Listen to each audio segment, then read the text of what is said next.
श्री वाहेगुरु साहिब जी। बुलाया बोली तेरा तू साहिब गुणी गहेरा, तू साहिब गुणी गहेरा। बेसुमार अथाह अगनत अतुले, ज्यों बुलावो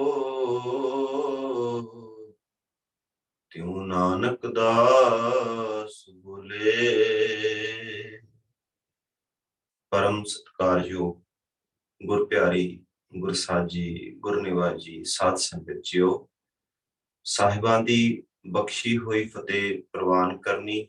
वाहिगुरू जी का खालसा वाहिगुरू जी की फतेह। कल गुरु साहब जी की किरपा दे नाल दो अंग असीं थोड़ी जी कोशिश करके ते सतगुर सच्चे पातशाह जी दी दया रहमत किरपा सदका कर सके। अज जिस तरह की असीं कल विचार कीती सी, असीं पाठ दे नाल नाल अर्थ ते भाव अर्थ पढ़ के कोशिश करांगे अज गुरु साहब जी दी किरपा दे नाल जिन्ने भी अंग सतगुर सच्चे पातशाह जी सेवा विच बख्शण, उन्हां अंगां दे अज असीं दर्शन करिए, उन्हां अंगां दे अज असीं चरण परसीए। सो आओ संगत जी, आप जी दी इजाजत लैंदे होए दास शुरू करता है जी। सुनिया सत संतोख ज्ञान, सुनिया 68 का स्नान, सुनिया पढ़ पढ़ पावै मान, सुनिया लागै सहज ध्यान, नानक भगता सदा विगास, सुनिया दुख पाप का नास। अर्थ, हे नानक, अकाल पुरख दे नाम विच सुरत जोड़न वाले भगत जनां दे हिरदे विच सदा खड़ाओ बनिया रहंदा है, क्योंकि अकाल पुरख दी सिफत सलाह सुनन नाल मनुख दे दुखां ते पापां दा नाश हो जांदा है। रब दे नाम विच जुड़न नाल हिरदे विच दान देण दा सुभाव संतोख ते प्रकाश प्रगट हो जाता है, मानो 68 तीर्थां दा इशनान ही हो जाता है। भाव 68 तीर्थां दे इशनान नाम जपण दे विच ही आ जांदे हन। संगत जी 68 इत्थे 68 जिहड़ी संख्या है, 68 पंजाबी दे विच असीं कहने आ 68 तीर्थ जिहड़े मन्ने गए हन उन्हां बारे जिक्र है। आओ एक बारी फिर पढ़िए। हे नानक, अकाल पुरख दे नाम विच सुरत जोड़न वाले भगत जनां दे हिरदे विच सदा खिड़ाओ बनिया रहंदा है, क्योंकि अकाल पुरख दी सिफत सलाह सुनन नाल मनुख दे दुखां ते पापां दा नाश हो जांदा है। रब दे नाम विच जुड़न नाल हिरदे विच दान देण दा सुभाव संतोख ते प्रकाश प्रगट हो जाता है, मानो 68 तीर्थां दा इशनान हो जाता है। भाव 68 तीर्थां दे इशनान नाम जपण दे विच ही आ जाते हैं। जो सत्कार मनुख विद्या पढ़ के पाते हैं, वो भगत जिन्हां नूं अकाल पुरख दे नाम विच जुड़ के ही मिल जाता है। नाम सुनन दा सदका अडोलता विच चित दी बिरती टिक जाती है। भाव भाई साहब समझा रहे ने, नाम विच सुरत जोड़िया ही मन विशाल हुंदा है, लोड़वंदियां दी सेवा ते संतोख वाला जीवन बनता है। नाम विच चुभी ही 68 तीर्थां दा इशनान है। जगत दे किसे मान आदर दी परवाह नहीं रह जाती, मन सहज अवस्था विच अडोलता विच मगन रहंदा है। सुनिया सरा गुणा के गाह, सुनिया सेख पीर पातशाह, सुनिया अंधे पावे राह, सुनिया हाथ होवे असगाह, नानक भगता सदा विगास, सुनिया दुख पाप का नास। अर्थ, हे नानक, ਅਕਾਲ ਪੁਰਖ ਦੇ ਨਾਮ ਵਿੱਚ ਸੁਰਤ ਜੋੜਨ ਵਾਲੇ ਭਗਤ ਜਨਾਂ ਦੇ ਹਿਰਦੇ ਵਿੱਚ ਸਦਾ ਖਿੜਾਓ ਬਣਿਆ ਰਹਿੰਦਾ ਹੈ, ਕਿਉਂਕਿ ਅਕਾਲ ਪੁਰਖ ਦਾ ਨਾਮ ਸੁਣਨ ਨਾਲ ਮਨੁੱਖ ਦੇ ਦੁੱਖਾਂ ਤੇ ਪਾਪਾਂ ਦਾ ਨਾਸ ਹੋ ਜਾਂਦਾ ਹੈ। ਅਕਾਲ ਪੁਰਖ ਦੇ ਨਾਮ ਵਿੱਚ ਸੁਰਤ ਜੋੜਨ ਨਾਲ ਸਾਧਾਰਨ ਮਨੁੱਖ ਬੇਅੰਤ ਗੁਣਾਂ ਦੀ ਸੂਝ ਵਾਲੇ ਹੋ ਜਾਂਦੇ ਹਨ। ਸ਼ੇਖ, ਪੀਰ ਤੇ ਪਾਤਸ਼ਾਹਾਂ ਦੀ ਪਦਵੀ ਪਾ ਲੈਂਦੇ ਹਨ। ਇਹ ਨਾਮ ਸੁਣਨ ਦੀ ਹੀ ਬਰਕਤ ਹੈ ਕਿ ਅੰਨੇ ਗਿਆਨਹੀਨ ਮਨੁੱਖ ਵੀ ਅਕਾਲ ਪੁਰਖ ਨੂੰ ਮਿਲਣ ਦਾ ਰਾਹ ਲੱਭ ਲੈਂਦੇ ਹਨ। ਅਕਾਲ ਪੁਰਖ ਦੇ ਨਾਮ ਵਿੱਚ ਜੁੜਨ ਦਾ ਸਦਕਾ ਇਸ ਡੂੰਘੇ ਸੰਸਾਰ ਸਮੁੰਦਰ ਦੀ ਅਸਲੀਅਤ ਸਮਝ ਵਿੱਚ ਆ ਜਾਂਦੀ ਹੈ। ਭਾਵ, ਜਿਉਂ-ਜਿਉਂ ਸੁਰਤ ਨਾਮ ਵਿੱਚ ਜੁੜਦੀ ਹੈ, ਮਨੁੱਖ ਰੱਬੀ ਗੁਣਾਂ ਦੇ ਸਮੁੰਦਰ ਵਿੱਚ ਚੁੱਭੀ ਲਾਂਦਾ ਹੈ।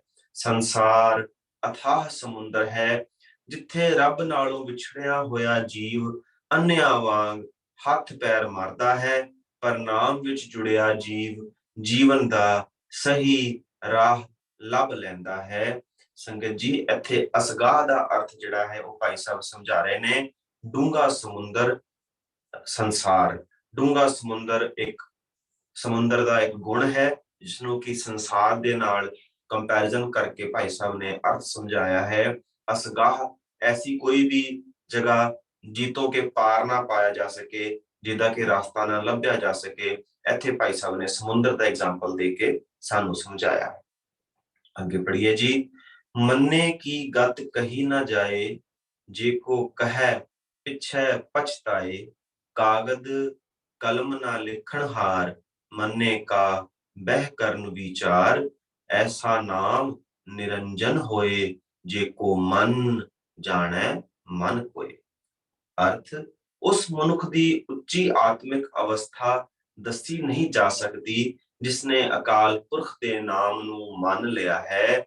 ਭਾਵ, ਜਿਸ ਵਿੱਚ ਲਗਨ ਨਾਮ ਦੀ ਲੱਗ ਗਈ ਹੈ।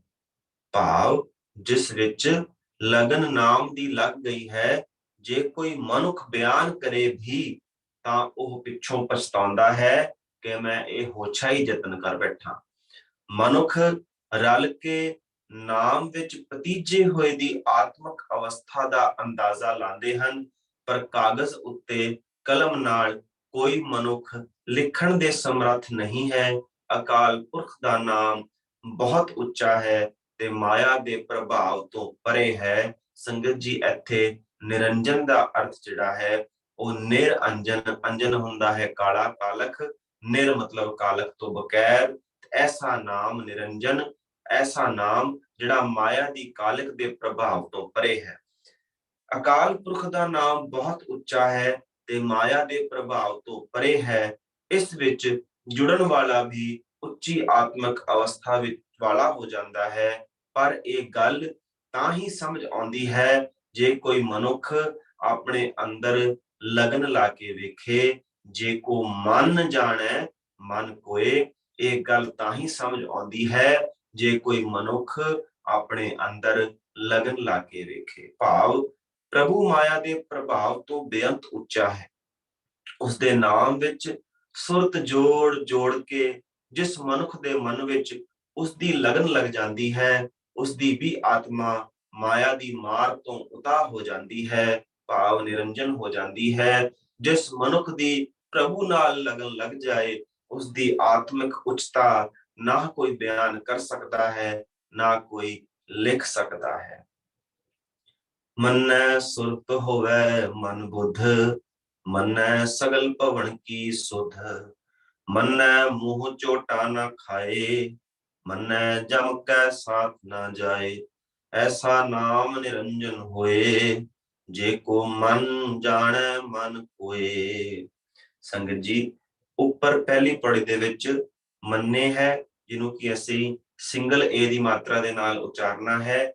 ਮੰਨੇ ਦਾ ਅਰਥ ਹੈ ਮੰਨਣ ਵਾਲੇ ਦੀ। ਇਸ ਪੰਕਤੀ ਦੇ ਵਿੱਚ ਨੰਨੇ ਨੂੰ ਡਬਲ ਏ ਦੀ ਮਾਤਰਾ ਹੈ इसनूं मन्नै पढ़ना है। मन्ने दा अर्थ मन्नण करके, जे मन लईए, जे मन पतीज जाए। अस दे अर्थ भाई साहब जी ਉਹ ਸਮਝਾਉਂਦੇ ਨੇ, ਜੇ ਮਨੁੱਖ ਦੇ ਮਨ ਵਿੱਚ ਪ੍ਰਭੂ ਦੇ ਨਾਮ ਦੀ ਲਗਨ ਲੱਗ ਜਾਏ ਤਾਂ ਉਸ ਦੀ ਸੁਰਤ ਉੱਚੀ ਹੋ ਜਾਂਦੀ ਹੈ, ਉਸ ਦੇ ਮਨ ਵਿੱਚ ਜਾਗਰਤ ਆ ਜਾਂਦੀ ਹੈ, ਭਾਵ ਮਾਇਆ ਵਿੱਚ ਸੁੱਤਾ ਮਨ ਜਾਗ ਪੈਂਦਾ ਹੈ, ਸਾਰੇ ਭਵਨਾਂ ਦੀ ਉਸ ਨੂੰ ਸੋਝੀ ਹੋ ਜਾਂਦੀ ਹੈ। ਸੋ ਮੰਨੈ ਸਗਲ ਭਵਨ ਕੀ ਸੁਧ, ਸਾਰੇ ਭਵਨਾਂ ਦੀ ਉਸ ਨੂੰ ਸੋਝੀ ਹੋ ਜਾਂਦੀ ਹੈ ਕਿ ਹਰ ਥਾਂ ਪ੍ਰਭੂ ਵਿਆਪਕ ਹੈ। ਉਹ ਮਨੁੱਖ ਸੰਸਾਰ ਦੇ ਵਿਕਾਰਾਂ ਦੀਆਂ ਸੱਟਾਂ ਮੂੰਹ ਉੱਤੇ ਨਹੀਂ ਖਾਂਦਾ, ਭਾਵ ਸੰਸਾਰਕ ਵਿਕਾਰ ਉਸ ਉੱਤੇ ਦਬਾ ਨਹੀਂ ਪਾ ਸਕਦੇ ਅਤੇ ਜਮਾਂ ਨਾਲ ਉਸ ਨੂੰ ਵਾਹ ਨਹੀਂ ਪੈਂਦਾ, ਭਾਵ ਉਹ ਜਨਮ ਮਰਨ ਦੇ ਗੇੜ ਵਿੱਚੋਂ ਬਚ ਜਾਂਦਾ ਹੈ। ਅਕਾਲ ਪੁਰਖ ਦਾ ਨਾਮ ਜੋ ਮਾਇਆ ਦੇ ਪ੍ਰਭਾਵ ਤੋਂ ਪਰੇ ਹੈ, ਨਿਰੰਜਨ ਹੈ, ਐਡਾ ਉੱਚਾ ਹੈ ਕਿ ਇਸ ਵਿੱਚ ਜੁੜਨ ਵਾਲਾ ਵੀ ਉੱਚੀ ਆਤਮਕ ਅਵਸਥਾ ਵਾਲਾ ਹੋ ਜਾਂਦਾ ਹੈ। ਪਰ ਇਹ ਗੱਲ ਤਾਂ ਹੀ ਸਮਝ ਵਿੱਚ ਆਉਂਦੀ ਹੈ ਜੇ ਕੋਈ ਮਨੁੱਖ ਆਪਣੇ ਮਨ ਵਿੱਚ ਹਰਨਾਮ ਦੀ ਲਗਨ ਪੈਦਾ ਕਰ ਲਏ। ਐਸਾ ਨਾਮ ਨਿਰੰਜਨ ਹੋਏ, ਜੇ ਕੋ ਮਨ ਜਾਣੈ ਮਨ ਹੋਏ। ਭਾਵ ਪ੍ਰਭੂ ਚਰਨਾਂ ਦੀ ਪ੍ਰੀਤ ਮਨੁੱਖ ਦੇ ਮਨ ਵਿੱਚ ਚਾਨਣ ਕਰ ਦਿੰਦੀ ਹੈ। ਸਾਰੇ ਸੰਸਾਰ ਵਿੱਚ ਉਸ ਨੂੰ ਪਰਮਾਤਮਾ ਹੀ ਦਿਸਦਾ ਹੈ। ਉਸ ਨੂੰ ਵਿਕਾਰਾਂ ਦੀਆਂ ਚੋਟਾਂ ਨਹੀਂ ਵੱਜਦੀਆਂ ਤੇ ਨਾ ਹੀ ਉਸ ਨੂੰ ਮੌਤ ਡਰਾ ਸਕਦੀ ਹੈ। ਮੰਨੈ ਮਾਰਗ ਠਾਕ ਨਾ ਪਾਏ, ਮੰਨੈ ਪਤ ਸਿਉ ਪ੍ਰਗਟ ਜਾਏ, ਮੰਨੈ ਮਗ ਨਾ ਚੱਲੈ ਪੰਥ, ਮੰਨੈ ਧਰਮ ਸੇਤੀ ਸੰਬੰਧ, ਐਸਾ ਨਾਮ ਨਿਰੰਜਨ ਹੋਏ, ਜੇ ਕੋ ਮਨ ਜਾਣੈ ਮਨ ਕੋਇ। ਇਸ ਦੇ ਅਰਥ ਭਾਈ ਸਾਹਿਬ ਜੀ ਨੂੰ ਸਮਝਾਉਂਦੇ ਨੇ, ਜੇ ਮਨੁੱਖ ਦਾ ਮਨ ਨਾਮ ਵਿੱਚ ਪਤੀਜ ਜਾਏ ਤਾਂ ਜ਼ਿੰਦਗੀ ਦੇ ਸਫ਼ਰ ਵਿੱਚ ਵਿਚਾਰ ਆਦਿਕ ਦੀ ਕੋਈ ਰੋਕ ਨਹੀਂ ਪੈਂਦੀ। ਉਹ ਸੰਸਾਰ ਵਿੱਚ ਸ਼ੋਭਾ ਖੱਟ ਕੇ ਇੱਜ਼ਤ ਨਾਲ ਜਾਂਦਾ ਹੈ। ਉਸ ਮਨੁੱਖ ਦਾ ਧਰਮ ਨਾਲ ਸਿੱਧਾ ਜੋੜ ਬਣ ਜਾਂਦਾ ਹੈ। ਮੰਨੈ ਧਰਮ ਸੇਤੀ ਸੰਬੰਧ, ਸੰਬੰਧ ਸੰਬੰਧ ਤੋਂ ਬਣਿਆ ਹੈ ਜੀ। ਸੋ ਉਸ ਮਨੁੱਖ ਦਾ ਧਰਮ ਨਾਲ ਸਿੱਧਾ ਜੋੜ ਬਣ ਜਾਂਦਾ ਹੈ। ਉਹ ਫਿਰ ਦੁਨੀਆ ਦੇ ਵੱਖੋ ਵੱਖਰੇ ਮਜ਼ਹਬਾਂ ਦੇ ਦੱਸੇ ਰਸਤਿਆਂ ਤੇ ਨਹੀਂ ਤੁਰਦਾ, ਭਾਵ ਉਸ ਦੇ ਅੰਦਰ ਇਹ ਵਿਖੇਪਤਾ ਨਹੀਂ ਰਹਿੰਦੀ ਕਿ ਇਹ ਰਸਤਾ ਚੰਗਾ ਹੈ ਤੇ ਇਹ ਮੰਦਾ ਹੈ। ਅਕਾਲ ਪੁਰਖ ਦਾ ਨਾਮ ਜੋ ਮਾਇਆ ਦੇ ਪ੍ਰਭਾਵ ਤੋਂ ਪਰੇ ਹੈ, ਐਡਾ ਉੱਚਾ ਹੈ ਕਿ ਇਸ ਵਿੱਚ ਜੁੜਨ ਵਾਲਾ ਵੀ ਉੱਚੀ ਆਤਮਕ ਅਵਸਥਾ ਵਾਲਾ ਹੋ ਜਾਂਦਾ ਹੈ। ਪਰ ਇਹ ਗੱਲ ਤਾਂ ਹੀ ਸਮਝ ਵਿੱਚ ਆਉਂਦੀ ਹੈ ਜੇ ਕੋਈ ਮਨੁੱਖ ਆਪਣੇ ਮਨ ਵਿੱਚ ਹਰਨਾਮ ਦੀ ਲਗਨ ਪੈਦਾ ਕਰ ਲਏ, ਭਾਵ ਯਾਦ ਦੀ ਬਰਕਤ ਨਾਲ ਜਿਉਂ-ਜਿਉਂ ਮਨੁੱਖ ਦਾ ਪਿਆਰ ਪਰਮਾਤਮਾ ਨਾਲ ਬਣਦਾ ਹੈ, ਇਸ ਸਿਮਰਨ ਰੂਪ ਧਰਮ ਨਾਲ ਉਸਦਾ ਇਤਨਾ ਡੂੰਘਾ ਸੰਬੰਧ ਬਣ ਜਾਂਦਾ ਹੈ ਕਿ ਕੋਈ ਰੁਕਾਵਟ ਉਸ ਨੂੰ ਇਸ ਸਹੀ ਨਿਸ਼ਾਨੇ ਤੋਂ ਉਖੇੜ ਨਹੀਂ ਸਕਦੀ। ਹੋਰ ਲਾਭ ਦੀਆਂ ਪਗਡੰਡੀਆਂ ਉਸ ਨੂੰ ਕੁਰਾਹੇ ਨਹੀਂ ਪਾ ਸਕਦੀਆਂ। ਮੰਨੈ ਪਾਵੈ ਮੋਖ ਦੁਆਰ, ਮੰਨੈ ਪਰਵਾਰੈ ਸਾਧਾਰ, ਮੰਨੈ ਤਰੈ ਤਾਰੇ ਗੁਰਸਿੱਖ, ਮੰਨੈ ਨਾਨਕ ਭਵੈ ਨਾ ਭਿਖ, ਐਸਾ ਨਾਮ ਨਿਰੰਜਨ ਹੋਏ, ਜੇ ਕੋ ਮਨ ਜਾਣੈ ਮਨ ਕੋਇ। ਅਰਥ, ਜੇ ਮਨ ਵਿੱਚ ਪ੍ਰਭੂ ਦੇ ਨਾਮ ਦੀ ਲਗਨ ਲੱਗ ਜਾਏ ਤਾਂ ਮਨੁੱਖ ਕੂੜ ਤੋਂ ਖਲਾਸੀ ਪਾਉਣ ਦਾ ਰਾਹ ਲੱਭ ਲੈਂਦੇ ਹਨ, ਅਰਥਾਤ ਛੁੱਟਣ ਦਾ ਰਾਹ ਲੱਭ ਲੈਂਦੇ ਹਨ। ਇਹੋ ਜਿਹਾ ਮਨੁੱਖ ਆਪਣੇ ਪਰਿਵਾਰ ਨੂੰ ਵੀ ਅਕਾਲ ਪੁਰਖ ਦੀ ਟੇਕ ਦ੍ਰਿੜ ਕਰਾਉਂਦਾ ਹੈ। ਨਾਮ ਵਿੱਚ ਮਨ ਪਤੀਜਣ ਕਰਕੇ ਹੀ ਸਤਿਗੁਰੂ ਵੀ ਆਪ ਸੰਸਾਰ ਸਾਗਰ ਤੋਂ ਪਾਰ ਲੱਗ ਜਾਂਦਾ ਹੈ ਤੇ ਸਿੱਖਾਂ ਨੂੰ ਪਾਰ ਲਗਾਉਂਦਾ ਹੈ।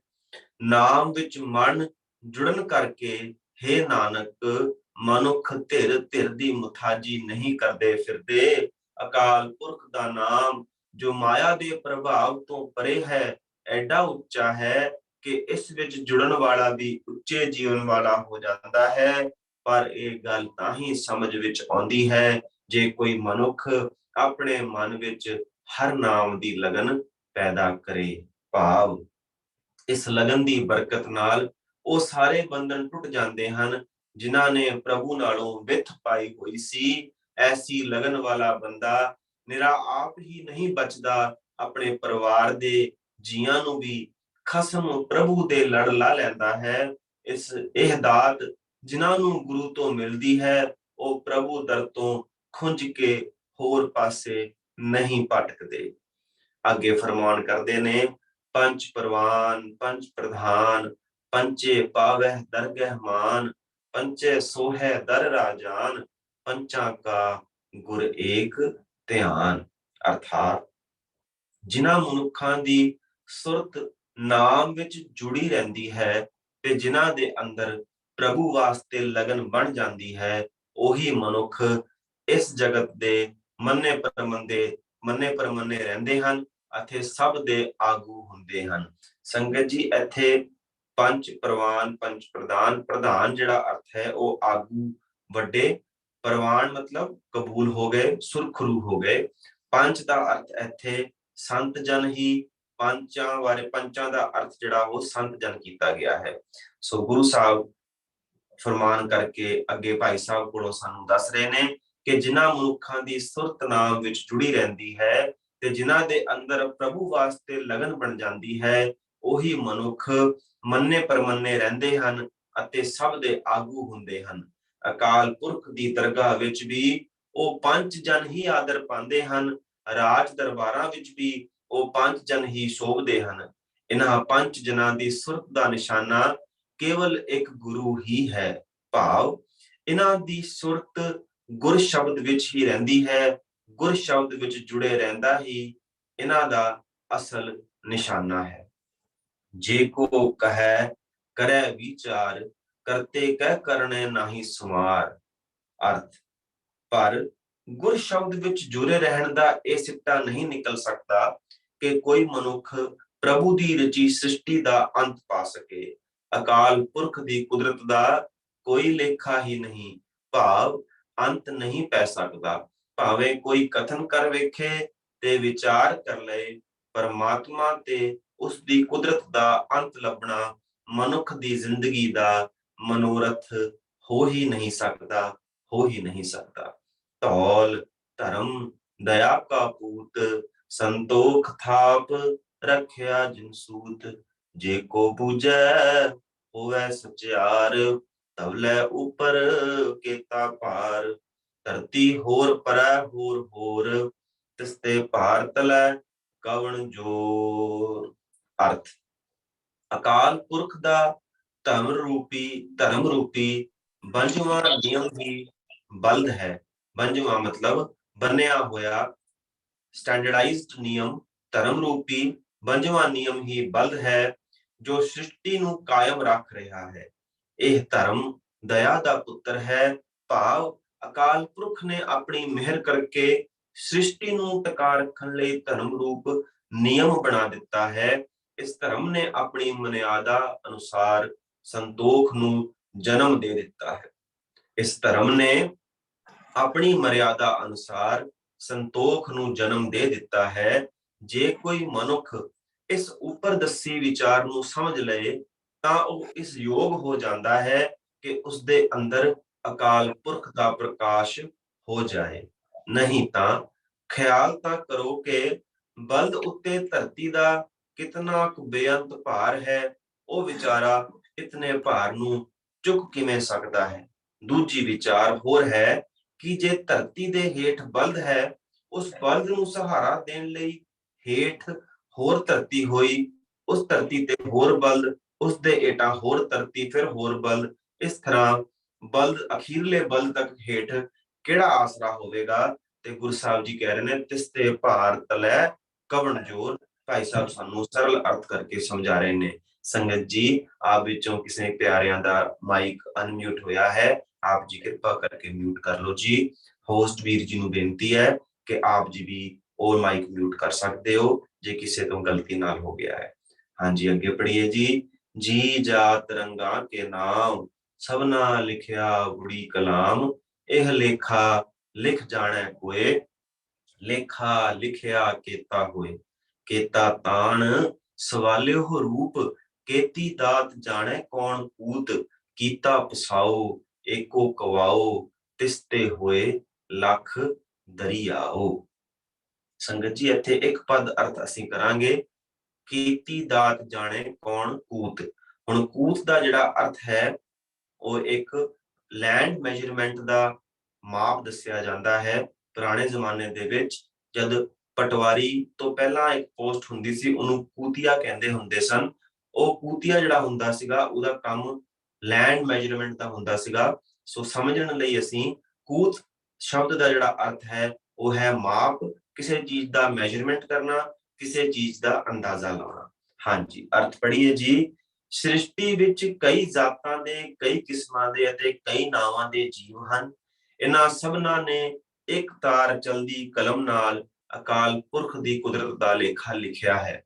ਸੰਗਤ ਜੀ ਇੱਥੇ ਹੁਣ ਇੱਕ ਤਾਰ ਅਸੀਂ ਇੱਕ ਓਂਕਾਰ ਦੇ ਨਾਲ ਰਿਲੇਟ ਕਰ ਸਕਦੇ ਹਾਂ ਕਿ ਉਹ ਅਕਾਲ ਪੁਰਖ ਜਿਹੜਾ ਇੱਕ ਤਾਰ ਇੱਕ ਰਸ, ਜਦੋਂ ਆਪ ਹੀ ਇੱਕ ਤਾਰ ਇੱਕ ਰਸ ਹੈ ਤਾਂ ਉਹਦੇ ਕੀਤੇ ਹੋਏ ਸਾਰੇ ਕਰਮ, ਉਹਦੇ ਕੀਤੇ ਹੋਏ ਸਾਰੇ ਜੀਵ, ਉਹਦੀ ਬਣਾਈ ਹੋਈ ਹੈ ਸ੍ਰਿਸ਼ਟੀ ਵੀ ਇੱਕ ਤਾਰ ਹੈ। ਸੋ ਗੁਰੂ ਸਾਹਿਬ ਜੀ ਇੱਥੇ ਸਾਨੂੰ ਉਹੀ ਸਮਝਾ ਰਹੇ ਨੇ, ਵੁੜੀ ਕਲਾਮ ਦਾ ਮਤਲਬ ਇੱਕ ਤਾਰ ਚਲਦੀ, ਲਗਾਤਾਰ ਕੰਟੀਨਿਊਸ ਚਲਦੀ ਹੋਈ ਕਲਮ। ਕਲਮ ਦਾ ਇੱਥੇ ਅਰਥ ਅਸੀਂ ਕਰਾਂਗੇ ਹੁਕਮ, ਕਲਾਮ ਦਾ ਇੱਥੇ ਅਰਥ ਅਸੀਂ ਕਰਾਂਗੇ ਹੁਕਮ। ਸੋ ਇੱਕ ਸਾਰ, ਇੱਕ ਰਸ, ਸਾਰੀ ਸ੍ਰਿਸ਼ਟ ਵਿੱਚ ਵਿਆਪਕ ਉਸ ਅਕਾਲ ਪੁਰਖ ਵਾਹਿਗੁਰੂ ਦਾ ਕੁਦਰਤ ਦਾ ਹੁਕਮ। ਕਈ ਜਾਤਾਂ ਦੇ, ਕਈ ਕਿਸਮਾਂ ਦੇ ਅਤੇ ਕਈ ਨਾਵਾਂ ਦੇ ਜੀਵ ਹਨ। ਇਹਨਾਂ ਸਭਨਾਂ ਨੇ ਇੱਕ ਤਾਰ ਚਲਦੀ ਕਲਮ ਨਾਲ ਅਕਾਲ ਪੁਰਖ ਦੀ ਕੁਦਰਤ ਦਾ ਲੇਖਾ ਲਿਖਿਆ ਹੈ। ਪਰ ਕੋਈ ਵਿਰਲਾ ਮਨੁੱਖ ਇਹ ਲੇਖਾ ਲਿਖਣਾ ਜਾਣਦਾ ਹੈ। ਭਾਵ ਪਰਮਾਤਮਾ ਦੀ ਕੁਦਰਤ ਦਾ ਕੋਈ ਅੰਤ ਕੋਈ ਵੀ ਜੀਵ ਪਾ ਨਹੀਂ ਸਕਦਾ। ਜੇ ਲੇਖਾ ਲਿਖਿਆ ਵੀ ਜਾਏ ਤਾਂ ਇਹ ਅੰਦਾਜ਼ਾ ਨਹੀਂ ਲੱਗ ਸਕਦਾ ਕਿ ਲੇਖਾ ਕਿੱਡਾ ਵੱਡਾ ਹੋ ਜਾਏਗਾ। ਅਕਾਲ ਪੁਰਖ ਦਾ ਬੇਅੰਤ ਬਲ ਹੈ। ਕੇਤਾ ਤਾਣ, ਤਾਣ ਆਪਾਂ ਉੱਪਰ ਵੀ ਪੜਿਆ ਸੀਗਾ, ਤਾਣ ਦਾ ਅਰਥ ਅਸੀਂ ਕਰਾਂਗੇ ਬਲ, ਸ਼ਕਤੀ। ਸੋ ਅਕਾਲ ਪੁਰਖ ਦਾ ਬਲ ਬੇਅੰਤ ਹੈ। ਕੇਤਾ ਤਾਣ, ਅਕਾਲ ਪੁਰਖ ਦਾ ਬੇਅੰਤ ਬਲ ਹੈ। ਬੇਅੰਤ ਸੁੰਦਰ ਰੂਪ ਹੈ, ਸਵਾਲਿਓ ਰੂਪ। ਬੇਅੰਤ ਉਸਦੀ ਦਾਤ ਹੈ, ਕੇਤੀ ਦਾਤ। ਇਸ ਦਾ ਕੌਣ ਅੰਦਾਜ਼ਾ ਲਾ ਸਕਦਾ ਹੈ। ਕੇਤੀ ਦਾਤ ਜਾਣੈ ਕੌਣ ਕੂਤ। ਅਕਾਲ ਪੁਰਖ ਨੇ ਆਪਣੇ ਹੁਕਮ ਨਾਲ ਸਾਰਾ ਸੰਸਾਰ ਬਣਾ ਦਿੱਤਾ ਹੈ। ਇਸ ਹੁਕਮ ਨਾਲ ਹੀ ਜ਼ਿੰਦਗੀ ਦੇ ਲੱਖਾਂ ਦਰਿਆ ਬਣ ਗਏ। ਕੀਤਾ ਪਸਾਓ ਏਕੋ ਕਵਾਓ ਤਿਸਤੇ ਹੋਏ ਲੱਖ ਦਰਿਆਓ। ਕੁਦਰਤ ਕਵਣ ਕਹਾਂ ਵਿਚਾਰ ਵਾਰਿਆ ਨਾ ਜਾਵਾਂ ਇੱਕ ਵਾਰ। ਜੋ ਤੁਧ ਭਾਵੈ ਸਾਈ ਭਲੀ ਕਾਰ ਤੂੰ ਸਦਾ ਸਲਾਮਤ ਨਿਰੰਕਾਰ। ਅਰਥ ਸੋ ਸੱਚੇ ਪਾਤਸ਼ਾਹ ਗੁਰੂ ਨਾਨਕ ਦੇਵ ਜੀ ਫਰਮਾ ਰਹੇ ਹਨ ਕਿ ਮੇਰੀ ਕੀ ਤਾਕਤ ਹੈ ਕਿ ਕਰਤਾਰ ਦੀ ਕੁਦਰਤ ਦੀ ਵਿਚਾਰ ਕਰ ਸਕਾਂ। हे ਅਕਾਲ ਪੁਰਖ, ਮੈਂ ਤਾਂ ਤੇਰੇ ਉੱਤੋਂ ਇੱਕ ਵਾਰੀ ਵੀ ਸਦਕੇ ਹੋਣ ਜੋਗਾ ਨਹੀਂ ਹਾਂ। ਭਾਵ ਮੇਰੀ ਹਸਤੀ ਬਹੁਤ ਹੀ ਤੁੱਛ ਹੈ। हे ਨਿਰੰਕਾਰ, ਤੂੰ ਸਦਾ ਅਟਲ ਰਹਿਣ ਵਾਲਾ ਹੈ। ਜੋ ਤੈਨੂੰ ਚੰਗਾ ਲੱਗਦਾ ਹੈ ਉਹ ਕੰਮ ਭਲਾ ਹੈ। ਭਾਵ ਤੇਰੀ ਰਜ਼ਾ ਵਿੱਚ ਰਹਿਣਾ ਹੀ ਠੀਕ ਹੈ। ਭਾਵ ਭਾਗਾਂ ਵਾਲੇ ਹਨ ਉਹ ਮਨੁੱਖ ਜਿਨ੍ਹਾਂ ਨੇ ਗੁਰੂ ਦੇ ਦੱਸੇ ਹੋਏ ਰਾਹ ਨੂੰ ਆਪਣੇ ਜੀਵਨ ਦਾ ਮਨੋਰਥ ਬਣਾਇਆ ਹੈ, ਜਿਨ੍ਹਾਂ ਨੇ ਨਾਮ ਵਿੱਚ ਸੁਰਤ ਜੋੜੀ ਹੈ ਤੇ ਜਿਨ੍ਹਾਂ ਨੇ ਪਰਮਾਤਮਾ ਨਾਲ ਪਿਆਰ ਦਾ ਰਿਸ਼ਤਾ ਗੰਢਿਆ। ਇਸ ਰਾਹ ਤੇ ਤੁਰ ਕੇ ਪ੍ਰਭੂ ਦੀ ਰਜ਼ਾ ਵਿੱਚ ਰਹਿਣਾ ਹੀ ਉਹਨਾਂ ਨੂੰ ਭਾਉਂਦਾ ਹੈ। ਇਹ ਨਾਮ ਸਿਮਰਨ ਰੂਪ ਧਰਮ ਉਹਨਾਂ ਦੀ ਜ਼ਿੰਦਗੀ ਦਾ ਸਹਾਰਾ ਬਣਦਾ ਹੈ, ਜਿਸ ਕਰਕੇ ਉਹ ਸੰਤੋਖ ਵਾਲਾ ਜੀਵਨ ਬਿਤਾਉਂਦੇ ਹਨ। ਪਰ ਗੁਰੂ ਦੇ ਦੱਸੇ ਹੋਏ ਰਾਹ ਉੱਤੇ ਤੁਰਨ ਦਾ ਇਹ ਸਿੱਟਾ ਨਹੀਂ ਨਿਕਲ ਸਕਦਾ ਕਿ ਕੋਈ ਮਨੁੱਖ ਪ੍ਰਭੂ ਦੀ ਰਚੀ ਸ੍ਰਿਸ਼ਟੀ ਦਾ ਅੰਤ ਪਾ ਸਕੇ। ਇੱਧਰ ਤਾਂ ਜਿਉਂ-ਜਿਉਂ ਵਧੇਕ ਡੂੰਘਾਈ ਵਿੱਚ ਜਾਓਗੇ ਤਿਉਂ-ਤਿਉਂ ਇਹ ਸ੍ਰਿਸ਼ਟੀ ਹੋਰ ਬੇਅੰਤ ਜਾਪੇਗੀ। ਅਸਲ ਵਿੱਚ ਅਜਿਹੇ ਕੋਝੇ ਯਤਨ ਦਾ ਹੀ ਨਤੀਜਾ ਸੀ ਕਿ ਆਮ ਲੋਕਾਂ ਨੇ ਇਹ ਮਿੱਥ ਲਿਆ ਕਿ ਸਾਡੀ ਧਰਤੀ ਨੂੰ ਇੱਕ ਬਲਦ ਨੇ ਚੁੱਕਿਆ ਹੋਇਆ ਹੈ। ਪਰਮਾਤਮਾ ਨੇ ਉਸਦੀ ਕੁਦਰਤ ਦਾ ਅੰਤ ਲੱਭਣਾ ਮਨੁੱਖ ਦੀ ਜ਼ਿੰਦਗੀ ਦਾ ਮਨੋਰਥ ਬਣ ਹੀ ਨਹੀਂ ਸਕਦਾ। ਪਰਮਾਤਮਾ ਤੇ ਉਸਦੀ ਕੁਦਰਤ ਦਾ ਅੰਤ ਲੱਭਣਾ ਮਨੁੱਖ ਦੀ ਜ਼ਿੰਦਗੀ ਦਾ ਮਨੋਰਥ ਬਣ ਹੀ ਨਹੀਂ ਸਕਦਾ, ਬਣ ਹੀ ਨਹੀਂ ਸਕਦਾ।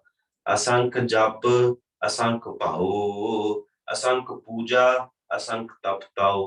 अर्थ, ਅਕਾਲ ਪੁਰਖ ਦੀ ਰਚਨਾ ਵਿੱਚ ਅਣਗਿਣਤ ਜੀਵ ਜਪ ਕਰਦੇ ਹਨ, ਬੇਅੰਤ ਜੀਵ ਹੋਰਨਾਂ ਨਾਲ ਪਿਆਰ ਦਾ ਵਰਤਾਓ ਕਰ ਰਹੇ ਹਨ, ਕਈ ਜੀਵ ਪੂਜਾ ਕਰ ਰਹੇ ਹਨ ਅਤੇ ਅਣਗਿਣਤ ਹੀ ਜੀਵ ਤਪ ਸਾਧ ਕਰ ਰਹੇ ਹਨ। ਅਸੰਖ ਗ੍ਰੰਥ ਮੁਖ ਵੇਦ ਪਾਠ, ਅਸੰਖ ਜੋਗ ਮਨ ਰਹੇ ਉਦਾਸ। ਅਰਥ, ਬੇਅੰਤ ਜੀਵ ਵੇਦਾਂ ਅਤੇ ਹੋਰ ਧਾਰਮਿਕ ਪੁਸਤਕਾਂ ਦੇ ਪਾਠ ਮੂੰਹ ਨਾਲ ਕਰ ਰਹੇ ਹਨ। ਜੋਗ ਦੇ ਸਾਧਨ ਕਰਨ ਵਾਲੇ ਬੇਅੰਤ ਮਨੁੱਖ ਆਪਣੇ ਮਨ ਵਿੱਚ ਮਾਇਆ ਵੱਲੋਂ ਉਪਰਾਮ ਰਹਿੰਦੇ ਹਨ। ਅਸੰਖ ਜੋਗ ਮਨ ਰਹੇ ਉਦਾਸ ਦਾ ਇੱਥੇ ਭਾਈ ਸਾਹਿਬ ਨੇ ਅਰਥ ਦੱਸਿਆ ਹੈ ਕਿ ਮਾਇਆ ਤੋਂ ਉਦਾਸ ਰਹਿਣਾ, ਮਾਇਆ ਤੋਂ ਉਪਰਾਮ ਰਹਿਣਾ। ਸੰਗਤ ਜੀ, ਇੱਥੇ ਅੰਗ 3 ਦੀ ਸਮਾਪਤੀ ਤੇ ਆਓ ਅਸੀਂ ਅੰਗ 4 ਵੱਲ ਵਧੀਏ।